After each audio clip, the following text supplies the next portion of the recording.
Hello, and welcome back to another episode of English Quick Tips. My name is Ian, and I have been a teacher and language learner for a very long time. And although I do not give one-on-one lessons anymore, I still like to help people with their English and their Spanish.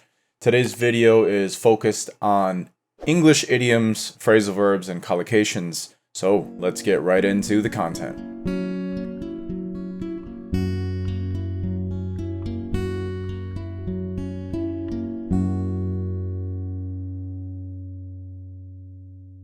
Under the table. Under the table. Something that is done secretly and usually illegally in the business world. You can say that is done under the table. It's also another way of saying that you will be reimbursed in cash for a job that you're doing, and if you choose not to, you don't necessarily have to report that money that you earned for tax purposes. So that is an example of being paid under the table. So one of the most common ways that you will hear this expression is when maybe you get hired by a friend to do a task and they pay you in cash and you don't have to report that to the tax bureau if you don't want to. Another way that you'll hear it is if someone is living in a country illegally without documentation, but maybe they have some type of useful skill. Maybe someone will be willing to hire them and give them a job and pay them in cash.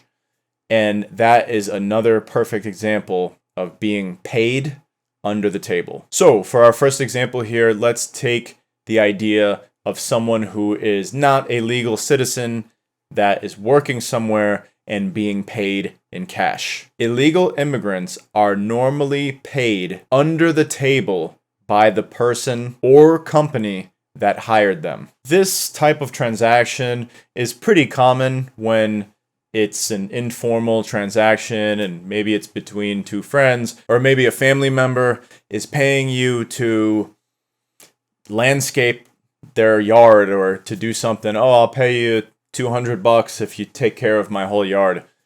That is a good example of being paid under the table. They give you the cash, neither of you report it, and then you just keep the cash. But if you are an official business and you have an LLC, you should really avoid doing these types of transactions because you can really get in a lot of trouble as a business if you are avoiding paying your taxes. So, in our second example, let's use a company doing these types of transactions and getting in trouble for it. The company faced fines for offering under-the-table deals to secure contracts. Paying people under the table if it's between two friends, family members, or if you are offering work to someone who does not have documents.